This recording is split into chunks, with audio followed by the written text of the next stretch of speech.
I don't know the women's names who I'm always passing by on my street.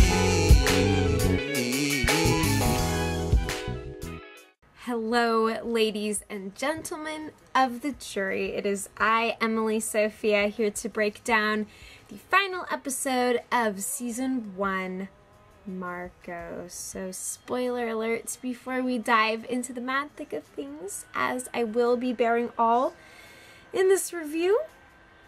And it is with a sorrowful and yet joyful heart that I get into this business with you guys, because, you know, this series thus far, and I imagine forevermore, has been so good to me, and I really hope that you guys have gotten just as much of a kick out of it as I have. I mean, we have seen so many spin-off series, and just the word spin-off implies that something is just kind of spiraling out of control and becoming its own thing, but not in a good way. Like trying to capitalize on success that is already in the past, and there's not really an awareness of where things are going, where they're headed.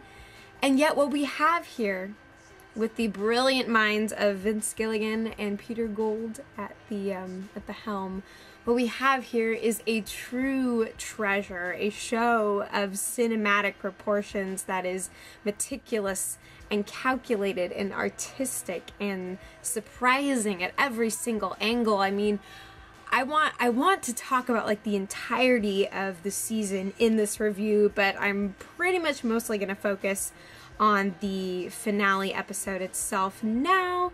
It's possible that down the road I might do a full season review or something, but I have so many shows in the queue, so fingers crossed, because I would love to give the show more attention than it feels like I even have the time to do right now on this channel. But we got to see so many different phases that Jimmy went through, and the ending, those last 5 minutes, were extremely surprising to me.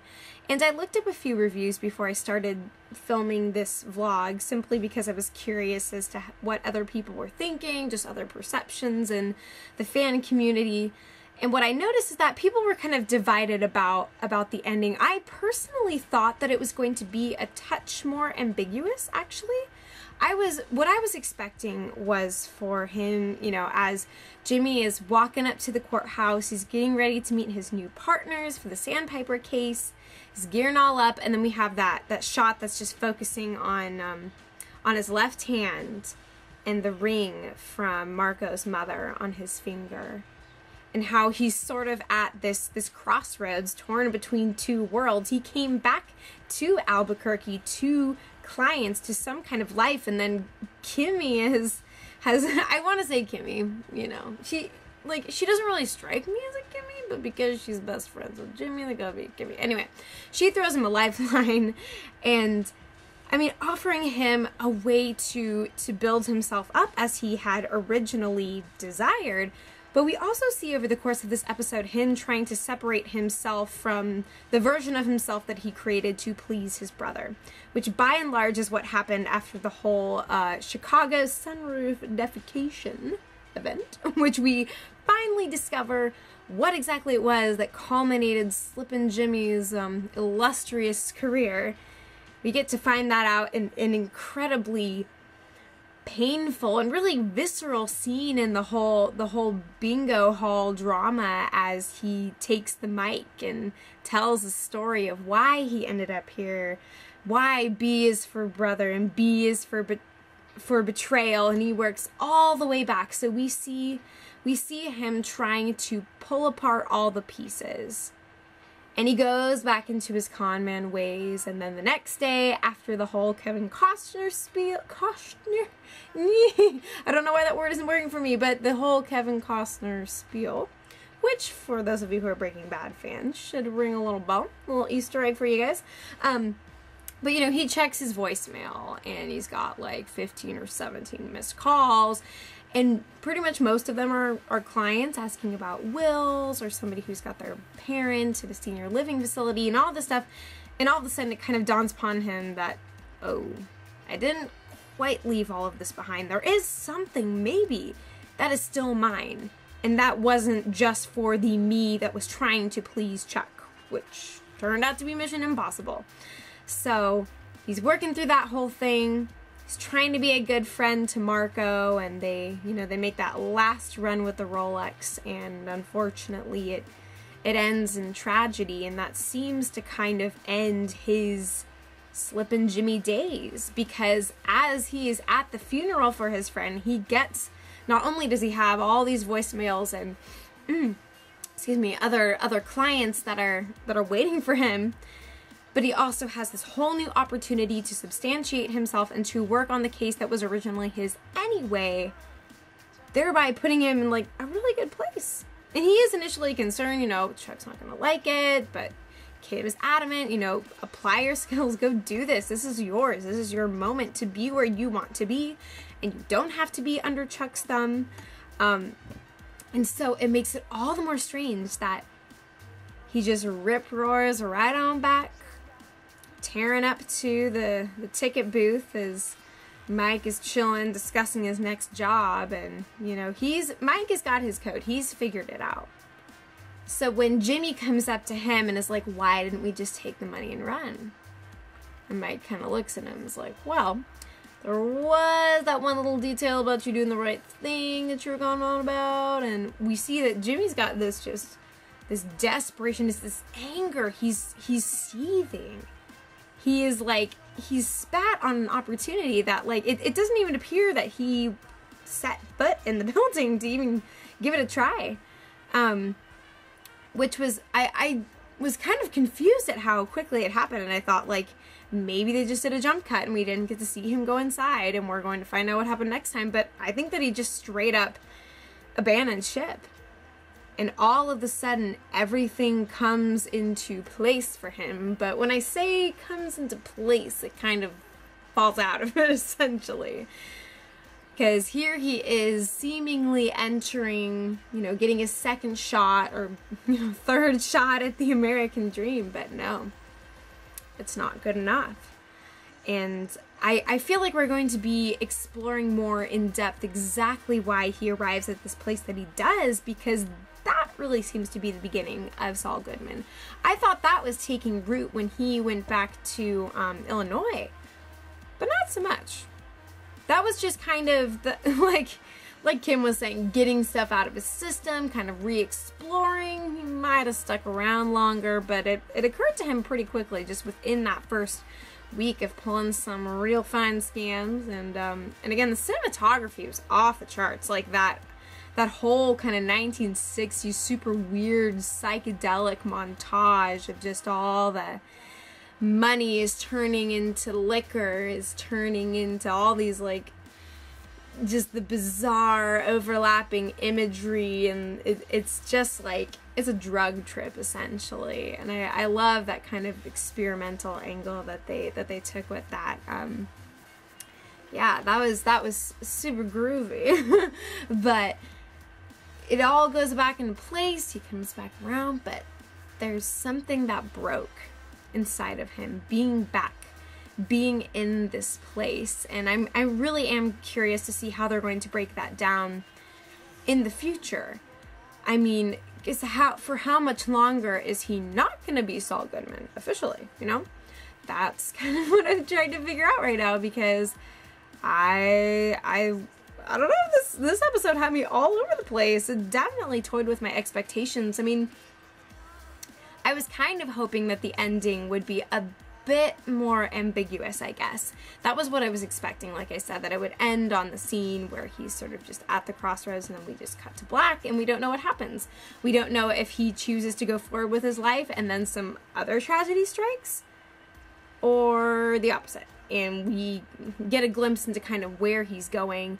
But then again, I feel like there's still got to be something else ahead, some way that they're going to mess with our perception. But yeah, I mean, just talk about an up and down journey. Like, at least he got to be there for his friend Marco in that heart attack. I mean, that whole situation is kind of, definitely seems like a bit of foreboding, because we see we know that later on, based on the events of Breaking Bad, that he is going to be in kind of a, I guess, a similar position to Marco, in that ultimately he's going to have a point where there's nothing left for him, and that this life, this image that he has built for himself, is just a billboard left to get bleached in the sun.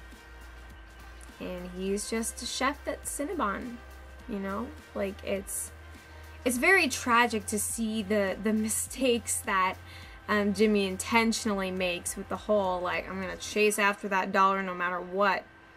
Freaking cares, you know? And he was even telling Marco back in Illinois that he was building something here in Albuquerque, and well, he's definitely building his own empire, you know, kind of mirroring Walter White in his own corner of the universe, which is why they are a match made in heaven, or shall we say the hell of the New Mexican desert. But it's hell for me because I live in the Northwest, so I'm a weenie about anything in the South. But yeah, so definitely those of you who are watching the show and haven't seen Breaking Bad, I totally encourage you to do it. I mean, I guess it would be interesting too to approach it from the angle of not having seen Breaking Bad, because they're kind of their own thing, but they do reinforce and enhance one another. So like, if you want the ultimate insider experience, then go watch the 5 seasons that are probably still on Netflix there for you to enjoy forever. Yeah, it's very, and I love that the two shows are tonally consistent with one another, even though the stories are very different. They're both looking at this breaking of bad, and that's what we see at the end of this episode for Jimmy. We also get to see kind of the ways in which Chuck is trying to grapple with life without Jimmy, and he even catches that one glimpse of him outside the window, and I think that he was going to open the door and try to go outside and approach him, and then he hears the engine roar and Jimmy's off, and he knows that he's blown it. And I think that probably in the future we're going to see that regret on Chuck's side, or at least we'd freaking better, because the guy screwed him over and a half. So the least that he can do is get down on his knees and pray, because he messed up. He messed up. It is like Jimmy said, he's a sick man in multiple ways. And so now, you know, he's got the assistant for him that almost gets it right. You know, the Granny Smith's too tart, the Red Delicious has no flavor, but maybe the food, geez, maybe we'll get it this time.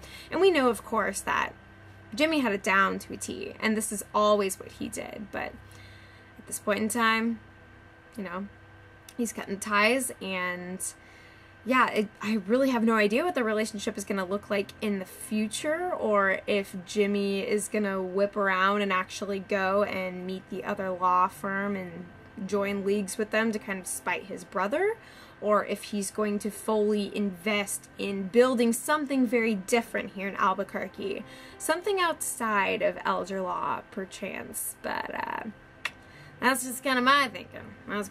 But, yeah, so really incredible scene at the retirement center with the whole bingo game. The way that sound was used in that particular part of the episode especially was incredibly effective, because we as the listeners were sort of seated in the midst of all the bingo balls are popping around, and it's loud and sharp, and just kind of like it feels like you're being battered on all sides, and that's like directly mirroring what Jimmy is experiencing on the inside in his mind. And you know, it's never win, always something be, and he's trying to pull whatever he possibly can out of his hat, and it leads him down the road to the story of his decline, essentially, and how that one little defecation in the sunroof of the guy who slept with his wife and screwed him over turned him into Charles Manson, as he puts it. Yeah, but so now we finally understand those flashbacks that we got earlier on in the season as well, where Chuck is bailing him out and they're talking about like him being labeled as a sex offender. And this is what Jimmy has been trying to run from and trying to build himself up into. We also got a flashback earlier on in the episode when he was first leaving Illinois, when he was broken out of jail, and he's like, no, I'm gonna go work at this firm in the mailroom, get myself in order. And for him, it's the beginning of a new life, when in fact it's the beginning of this kind of not like indentured servitude. I'm trying to think of what the right word is, but really it's kind of a form of imprisonment for him. Like he's got that ankle brace and he can't go outside the house being his territory where he's supposed to be in the workplace. Here's all these tiered levels on the corporate ladder, and he's supposed to be at rung number 1 with his feet firmly on the ground, you know.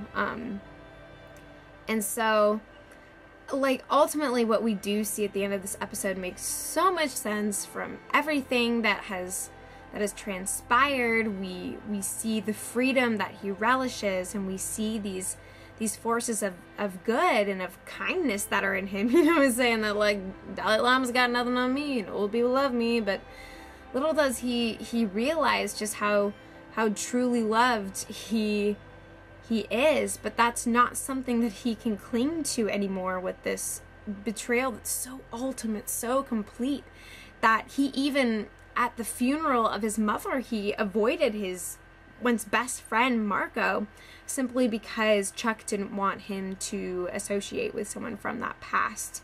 You know, even though this guy is a decent human being, and yeah, he's got it rough, and maybe he's not in the most upstanding or prominent field of work, but you know, it's Marco and Polo. The two of them make it work. And all these things that were sacrificed along the way, building up into something that was ultimately a lie. It makes a lot of sense that Jimmy just trusts just about anything, even if it doesn't necessarily come with a Chuck label on it. He realizes that there is maybe a way to build something without just doing the right thing, because doing the right thing landed him in the seat of so much more hurt than he ever could have anticipated. So the entire story that we see over the course of the season was so well crafted, so beautifully designed. I really can't complain in any regard. Again, I think it would have been maybe a little bit more effective in terms of just kind of the emotional feel if we didn't have that conclusive, like, you know, that smoke on the water scene where he's like, yeah, I'm gonna do what I want. And, you know, I think I would have preferred to have things hanging in the balance, but at the same time, we know that the course it's not completely a straight shot. There's going to be probably a bit more tug of war for him, especially since he's still kind of playing this game for Kim where he's trying to appear okay and trying to cling to that. But again, he's kind of a chameleon, man. He adapts himself to a variety of situations, so I think it'll be interesting to get to see who he is in light of all that's transpired, the opportunities that he's had and he's lost, and what all of this is kind of leading him into. I think that this is a great leaping point for the next season, which has indeed been confirmed, so we needn't worry about that. There's more coming down the pipes, and I'm very excited about it. I think that the show is going to be going on to Netflix too, if it hasn't already, so that's a good deal. Yeah, I pretty much watched every single episode of this season more than once to kind of try to get everything from a slightly different angle and to just get to experience all the intricacies and nuances that we get. Fabulous writing, all the more fabulous with the performances. I'm so glad that Bob Odenkirk is a part of this, because without him, this ship would not be sailing. It wouldn't have left the shore. You know, he sells the story, and he I mean, it's funny that I use that terminology. He's not selling it like a JFK $50 per se. But you know, he sells us a dang good story. And hey, I'm a willing consumer. I know what I'm getting. I know that I'm probably not getting what I think I'm getting, and that's okay. Because as an audience member, it just makes it exciting to watch. So, yeah, I'm sure that there are probably a lot of little details and things that I'm forgetting or not mentioning. I mean, again, I could go on for days and days and probably teach a course or two on the cinematography that belongs to Breaking Bad.